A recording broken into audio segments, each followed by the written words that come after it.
Alright, so Star Wars The Rise of Skywalker has been out for about a week now. Hopefully you've all had a chance to see it. If not, just be aware that this is a spoiler warning, so if you have not seen the film, these spoilers might break the movie for you. And it's about damn time I got around to this, so let's just jump right in. What was that? Oh, okay, yeah, I get it. Alright. BB-8 just wants to say that if he didn't like the movie, it's not his fault. You're welcome. So the very first thing we see in the movie after that opening crawl, the dead speak, that was bad, is the return of Emperor Palpatine. Yes, Emperor Sheev Palpatine has survived his fall at the end of Return of the Jedi. It's never really explained how. My guess is because of the whole Darth Plagueis thing he was talking about in episode 3, right? You know, he could cheat death. He even brings back that old quote, "The dark side is a pathway to many abilities, some considered to be unnatural." And it turns out that he is the mastermind behind everything, behind the First Order and even Snoke. Yeah, it turns out Snoke was just a creation of Emperor Palpatine, which, if you ask me, is straight up damage control for The Last Jedi. You know, people were pissed off that they just killed off Snoke without any explanation as to who he is. Now we have an explanation. Snoke, I guess, was an artificial being created by Emperor Palpatine to be the face of the First Order. Why Palpatine couldn't just come out and say he's the face of the First Order? I don't know. But Kylo Ren goes down there and he's assigned by Palpatine to go get Rey and bring her to him. Then it cuts to Rey and she's training with Leia. She's so strong with the Force, man. Like, the first shot you see of her is her levitating with these rocks floating around her, like Avatar: The Last Airbender style. Didn't Aang do the same thing? I do like, though, that it shows that Rey has been training for the past year with Leia as her master. And Leia in this movie, I thought was done really well. The scenes she shot for The Force Awakens that ended up not being in The Force Awakens that were used in this movie, I thought they really fit, given what they had. So when it's confirmed with the Resistance that yes, Palpatine is in fact back, he's back, Rey decides to go hunting. And so all her friends decide to go with her, you know, Finn, Poe, Chewbacca, C-3PO. Finn, I gotta say, he didn't really have a story arc in this film. He was just kind of there throughout the entire thing. Which, yeah, like I said, Finn was underused in this movie. It did bum me out, because at least he had a story arc in The Last Jedi. I mean, one that ended up not really going anywhere, but at least it was an arc. You know, at least he was given something to do. In this movie, after my second watch, I realized, yeah, Finn, like, does nothing in this movie. It's all about Rey and Kylo Ren, which I guess is fine because, again, their relationship is at the forefront of this movie, and I really like it, for the most part. But I just think it would have been better if Finn was given more to do. Because we all love Finn, you know? He's super charismatic as all hell, because John Boyega is an awesome actor. I'm just saying. But when they get to that desert planet that's not Jakku, it's called Pasana, and that's where we meet up with Lando Calrissian, which I love his intro in this movie, that stormtrooper's about to interrogate them. Then you see an arrow just pierce his eye through the helmet. I was like, holy shit, why hasn't this been done in other Star Wars movies before? An arrow in the eye, because that's awesome. But honestly, Lando doesn't do much in this movie either. But that I can let slide. A, because it was nice to see Lando again after how many years, and B, he's not in the movie that much. He is just a supporting character, so it's alright that he wasn't given much to do. So they're down in the tunnels and they find that Sith dagger with the Sith language inscription, which is given the location of the Sith Wayfinder that leads to Emperor Palpatine. A lot of people say this feels like a video game, and I do have to agree to an extent. Like, yeah, they find an item that's not what they're looking for. They find a thing that says, okay, you gotta go over here to find this next thing. You know, it's like following the breadcrumbs. You know, this thing leads to another thing, leads to another thing. BioShock Infinite has that premise. But I didn't really notice that at first. It was only after I heard someone say that when I realized, yeah, that is kind of true. But when the First Order shows up and captures Chewbacca, and the ship is leaving, and Rey is like somehow managing to pull the ship back with the Force, I do actually buy it because, you know, Yoda could lift an X-Wing in Empire Strikes Back. That being said, you know, Yoda was a Jedi Master. He had been a Jedi Master for hundreds of years by that time, so it made sense that he was able to lift an X-Wing. Rey has been a Jedi for a little over a year, and now she can force pull a big old cargo ship? That is a little hard to believe. But she and Kylo Ren get into a force battle over this ship, and Rey accidentally ends up zapping it with force lightning. When that happened in the movie, I was like, what the fuck? It was partially what the fuck just happened, and oh no, Chewie's dead. I was like, how dare they kill off Chewie like this? But no, Chewie's not dead. You learn that like a couple minutes later. He was on another ship. There was one loose end that began in this movie that was never tied up. When they're all sinking in the quicksand, and Finn was like, I want to tell you something, Rey. We never figure out what Finn was gonna tell her. It's brought up again one other time when, you know, Finn and Poe are about to get blasted by General Hux before he turned out to be the spy, which I'll get to later. Poe was like, what were you gonna tell Rey? And Finn was like, really? We're gonna talk about this right now? After that, it's never brought up again. We will never know what Finn was gonna tell Rey. That really bothers me. But anyway, the crew gets to Ochi's ship and we meet Dio. Now, Dio is this little droid who I ended up actually really liking. Again, he didn't contribute much to the story of the movie at all, but I do like that it spoke in small English phrases. No, thank you. Dio was voiced by J.J. Abrams, by the way. I think that's pretty neat. Then we get to C-3PO's memory wipe, which, yeah, the Sith language inscription on the dagger, C-3PO could translate it, but they would have to do a memory wipe first, because it's against his programming to speak the Sith language, I guess. So that's why he has red eyes in the D23 special look. Because they did end up wiping his memory, and so he gave the location in the Sith language translated to English of where the Sith Wayfinder is that will lead them to Palpatine. Also, can we just talk about Babu Frick for a second? I feel like we're all just gonna love Babu Frick from now on because he's like one of the best characters now in the new movie. Not really, but he's certainly one of the funniest. You know, his little tears like, hey, hey, the droid is ready. Love him. One of my least favorite things about this movie in particular is when Rey and Kylo Ren are having Force conversations, kind of like they did in The Last Jedi, but now apparently items can teleport through the Force conversations. Like Kylo Ren rips the necklace that Rey was wearing when they're like, you know, planets light years apart from each other. When that happened in the movie, when I saw it for the first time, I was like, how? That actually makes zero sense at all. No, I don't buy it. Like, Rey is in Kylo Ren's living quarters, and they're having a Force conversation, and then it ends up they're having, like, a lightsaber duel with each other, but not really? Like, they're fighting each other even though they're light years apart. It just doesn't make any sense. At least not to me. Then we get to the revelation, finally, of Rey's lineage. Because Kylo Ren spills the beans to her, which again, I feel like is damage control for The Last Jedi. When Kylo Ren was like, your parents were nothing. They were filthy drunk traders. Now, in this movie, it was like, well, they chose to be that way after dropping you off on Jakku because it turns out, surprise, surprise, Rey, you are Emperor Palpatine's granddaughter. Yeah, Rey is a Palpatine. She is Rey Palpatine, which honestly speaking, I was fine with. That's actually pretty cool that our main protagonist of this sequel trilogy is a descendant of the main villain of the first two trilogies. I mean, the main consistent villain, you know what I mean? The big baddie. So yeah, Rey's parents tried to hide Rey from Sheev Palpatine, but they were killed by Ochi. That also explains why Force lightning came out of Rey's fingers earlier in the film. Yeah, totally makes sense. You know what else makes sense though? General Hux being the spy in the First Order. Again, when Finn and Poe are about to be blasted by Hux, and then Hux ends up turning around and shooting those other stormtroopers, and he's like, I'm the spy. At first I was like, okay. Then like a couple seconds later, I was like, oh, that totally makes sense. All right, I'm gonna bring you back to Star Wars The Force Awakens for a second. The scene where they're all on the Starkiller base and they're shooting their giant laser, there's this shot of General Hux where he's looking up at the laser and he has like a sorrowful look on his face, or at least that's how I always saw it. Ever since seeing that movie, I was like, why does he have that look on his face? Why does he seem sad about that? Because he's a mole in the First Order. Also the scene in The Last Jedi where Kylo Ren is unconscious and Hux starts to pull out his blaster to blast Kylo Ren. At first you're like, oh yeah, it's just because they have a feud within the First Order. But no, now it makes more sense because he was a mole in the First Order. So when it turns out that he was a spy in the First Order, everything just clicked for me and it made complete perfect sense. In fact, that was where I was like, maybe some of these things were planned out from the beginning. Alas, we'll never know. So now we're on Kefbir, which is where the remains of the Death Star are, and we meet Janna. Now, Janna is a fellow ex-stormtrooper just like Finn. And I did like the friendship connection that she and Finn started to grow. You know, the scene where they're talking with each other. Janna was explaining how she and her entire group just turned turncoat against the First Order. I was like, that's really cool. You know, someone for Finn to relate to. But really, when it comes to this planet,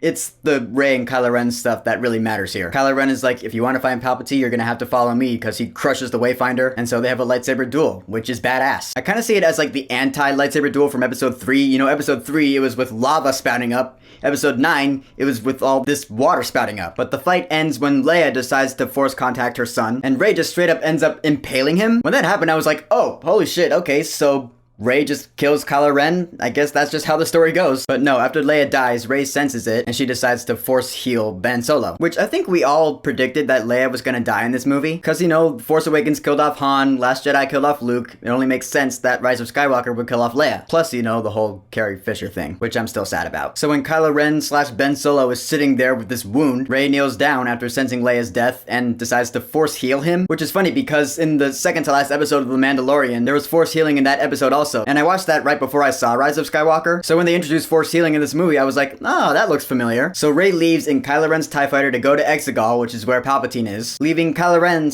/ Ben alone with his thoughts. And dude, this is where Harrison Ford makes his last appearance in Star Wars, which, yeah, that must have been like one of the biggest paychecks any actor has ever been paid to come back for a movie. But honestly, ever since Kylo Ren killed Han Solo in Force Awakens, I was like, no, he cannot be redeemed. He cannot turn to the good side after killing his own father. It's just not possible. But this movie pulled off the only way I would buy it. Is by Kylo Ren, Ben Solo, having a conversation with a vision, memory, whatever, of his father. And his father saying, it's okay, son. turn to the good side and do what you think is right. I just felt that was fantastic. And so Ben Solo takes his red lightsaber and just hurls it into the ocean, grabs a TIE fighter from the old Death Star, and goes to Exegol. Meanwhile, Rey has now exiled herself on Ahch-To, which is where, Luke was in The Last Jedi. She's burning everything, she's burning Kylo Ren's TIE fighter. She's about to throw the lightsaber into the fire when it's caught by Luke Skywalker's Force Ghost, which, yep, I knew it. Mark Hamill was going to return as Luke Skywalker as a Force Ghost. And it's funny because Rey's like, I'm doing what you did. I'm just exiling myself. And Luke responds, I was wrong. I had to laugh at that because I was like, yeah, Rian Johnson, you were kind of wrong for having Luke be that way in The Last Jedi. I mean, I don't mind that Luke was that way in The Last Jedi. It made for a good character story arc for Luke. But him saying I was wrong in this movie is pretty much slapping Rian Johnson's script in the face. I find that just funny. But yeah, Luke's old lightsaber is saved, and Luke gives Rey another lightsaber, apparently the lightsaber that Leia used while she was training to be a Jedi after Return of the Jedi, which, again, totally makes sense. Yeah, after the events of Return of the Jedi, Leia would train to become a Jedi. The bummer is they had that small flashback where it shows CG, young Mark Hamill, which looked fine, but then it showed CG young Carrie Fisher, and it looked terrible. Like, absolutely shit. Like, worse than Rogue One. It just looked bad. But yeah, now, point is, Rey has 2 lightsabers. And so now we're all off to Exegol. And that's where the big finale fight takes place with all the Imperial ships against all the Resistance ships that come in, which was awesome, by the way. Like, for a good while there, it seems like all hope is lost. And then all these big ships from the Resistance from all corners of the Star Wars universe come in, led by Lando Calrissian on the Millennium Falcon. And for a split second there, you see Wedge Antilles from the original trilogy. You see him. He's all like, let's fly, Lando. I noticed him first time I saw the movie. I was like, holy shit, they got Wedge back. Huge props to that. And of course, Rey is confronting Palpatine. Ben Solo shows up to help her out, but Palpatine ends up sucking the life energy out of them, which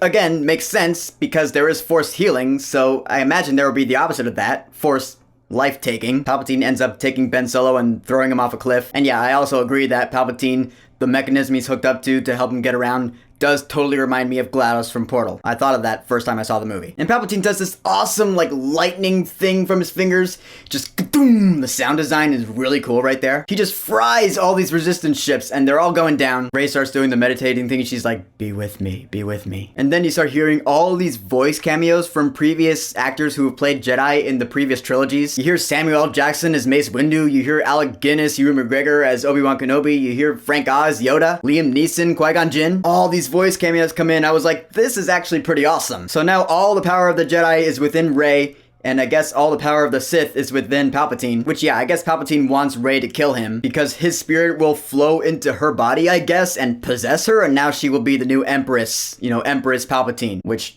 okay, if you say so. But then he starts shooting lightning at Rey. He's going, I am all the Sith. To which Rey responds, and I am Iron Man. No, she doesn't say that, but everyone thought of that, right? Like, so many people I've had conversations with say they also thought of that moment. But honestly, I did think it was pretty cool in this movie. She says, and I am all the Jedi. And she uses both Luke and Leia's lightsabers, and she blocks the Force lightning. The lightning overwhelms Palpatine, and he just disintegrates. Yeah, it was awesome. Bye-bye, Palpatine. For good. So yes, Rey has defeated Emperor Sheev Palpatine, but then I guess the Force energy just overwhelmed her, so she dies, I guess. But then Ben Solo comes back. He finds Rey's dead body lying there on the floor, and quite heroically decides to trade his life for hers. Which honestly I thought was great, because I did predict that Kylo Ren was gonna die in this movie, so I was right about that. So Ben Solo revives Rey, she looks at him, and then there's this kiss, which certainly made all the Reylo fans happy. I just found it unnecessary. That was the thing I was talking about in my spoiler-free review where I was like, you didn't have to do that, because I did not want them to fall in love. Thankfully, though, that isn't what happened because Ben Solo dies right after that. Again, trading his life for hers. Quite the noble sacrifice. So yes, Emperor Palpatine has been defeated, the First Order is gone, the Final Order is gone. Victory! I love this though. At the victory party, back at the Resistance base, Maz Kanata is there, and Chewie gets his medal. I was so happy when that happened in the movie. I was like, oh, this was years and decades coming. Chewie finally gets his medal. Maz Kanata's like, you deserve this. I was like, yeah, he's deserved this for decades now. And the Skywalker saga ends where it began for all of us, on the planet Tatooine. Rey goes down to Luke's old house and decides to bury the old lightsabers, Luke's and Leia's old lightsabers, before whipping out a new one with a yellow blade, to which I was like, holy shit, what the fuck? What is that supposed to symbolize? I don't know. It could be about anything, fans can theorize for days, weeks, months, years, whatever. But it does symbolize a new era in the Star Wars universe timeline. And then this old lady comes along. She's like, there's been no one here for so long. Who are you? She says, Rey. The old lady's like, Rey who? Then Rey looks over. She's the Force ghost of Luke and Leia. And she looks back at the old lady, and I mouthed this along with her. We were like, Rey Skywalker. Identity theft is tight. No, it's not. So yeah, I guess she took the Skywalker name. But the way I see it, that's not actually her name. Her name is Rey Palpatine. That's her actual official name. She may call herself Rey Skywalker from now on, but that's a lie. She's not a Skywalker. She's a Palpatine. But hey, that's just the way I see it. But in the end, this new Disney Star Wars sequel trilogy, Star Wars The Force Awakens, Star Wars The Last Jedi, and Star Wars The Rise of Skywalker, I gotta say, despite all of its toxic fandom and divisiveness and all that, I love it. My favorite of the three still has to be The Force Awakens. I can watch that movie all the time. But as a whole, this new sequel trilogy was a great revival for Star Wars. It brought Star Wars to a new visual level that has never been matched. The stories of the films, depending on your opinion, may be a little weak, but I love the characters, I love the music of these new Star Wars movies. I love the humor, I love the plot twists. Honestly speaking, I don't know where Star Wars is gonna go after this. You know, what other movies are we gonna get? I still have to finish watching The Mandalorian. I haven't watched the last episode yet. We have a couple more Star Wars TV shows on the way, including season 2 of The Mandalorian, which Jon Favreau just confirmed for coming out of fall next year. We have the Cassian Andor Disney Plus show coming out. We have the Obi-Wan Kenobi show that I'm super looking forward to. There is another Star Wars movie trilogy, I think, that's starting in a couple of years. I'm not sure what it's going to be about yet. Could be about anything. Could be cool, could be shit. Only time will tell. But as for right now, Star Wars The Rise of Skywalker, I liked it a lot. I can't really say I loved it because I did have some problems with it, but I did really, really like it. This new Star Wars sequel trilogy, for the most part, was wrapped up quite nicely. So what is your favorite movie in this new Disney Star Wars sequel trilogy? And where do you think Star Wars might go in the future? Whatever you think, go ahead and leave a comment. And don't forget to subscribe.